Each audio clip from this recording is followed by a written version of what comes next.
ایسا تحفہ دے دیا کہ واقعاً اگر معرفت کے ساتھ کوئی اس تسبیح فاطمہ زہرا سلام اللہ علیہا کو معرفت کے ساتھ یہ ذکر کر لے تو ممکن نہیں کہ اس کی نجات نہ ہو. اس لیے کہ روایات بہت ساری ہیں اور روایات کا وقت بالکل میں دیکھ نہیں رہا، لہذا سب کا خلاصہ عرض کر دوں کہ ایسا ذکر امام کی خدمت میں آ کے آنے والا پوچھتا ہے کہ مولا یہ سورہ جمعہ کے اندر جو آیت ہے ذکر کی کہ کثرت سے ذکر کرنے والے، وہ کثرت سے ذکر کرنے والے کون ہیں؟ کثرت سے ذکر کرنے والے کون ہیں؟ کیسے کثرت سے ذکر کیا جائے، اللہ کا ذکر کیسے کیا جائے کہ اس کثرت سے ذکر کرنے والی آیت پر عمل ہو جائے. متوجہ ہے نا؟ ذرا مل کے ایک صلوات پڑھیں محمد و آل محمد.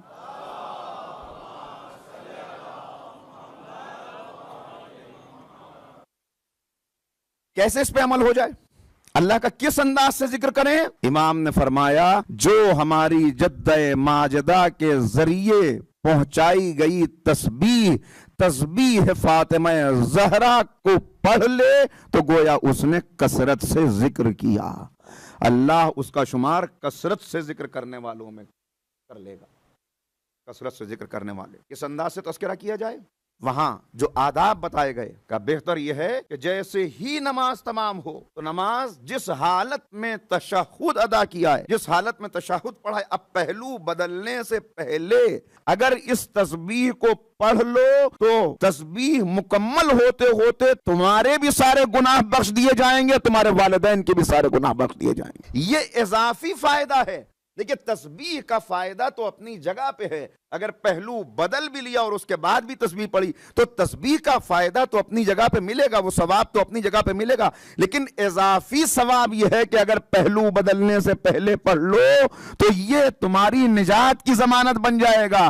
گویا اٹھو گے نہیں کہ جنت تم پر واجب ہو جائے گی.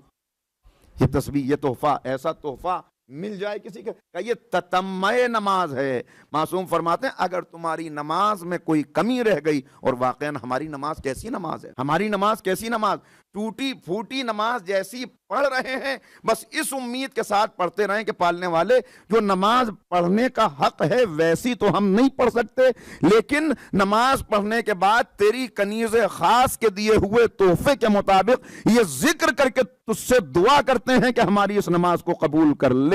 تو معصوم فرماتے ہیں یہ تتمہ نماز ہے. اگر نماز میں کوئی کمی رہ گئی تو اس تسبیح کے ذریعے سے اللہ اس کمزور نماز کو بھی قبول کر لے گا. لہذا کیا تحفہ ہے جو دیا. معصوم فرما رہے ہیں کہ ایسا تحفہ کہ جس کے ذریعے سے تمہارا نام اعمال وزنی ہونے والا ہے. ایسا تحفہ کہ تم 100 مرتبہ ذکر کرو اور 100 مرتبہ کے ذکر کو 1000 مرتبہ رقم کیا جائے تمہارے نام اعمال میں. ایسا تحفہ کہ دن میں 5 مرتبہ اگر واجب نمازوں کے بعد تم نے 500 مرتبہ یہ ذکر کیا تو تم کثرت سے ذکر کرنے والے شمار ہو جاؤ.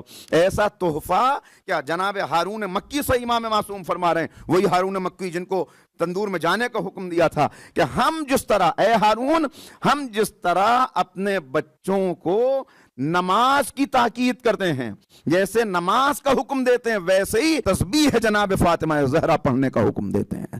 لہذا تم بھی اس وظیفے کو حرز جاں بنا لو، تم بھی یہ وظیفہ اپنے لیے مخصوص کر لو، اس لیے کہ یہ بدبختی سے بچانے والا اور جہنم سے نجات دلانے والا وظیفہ ہے.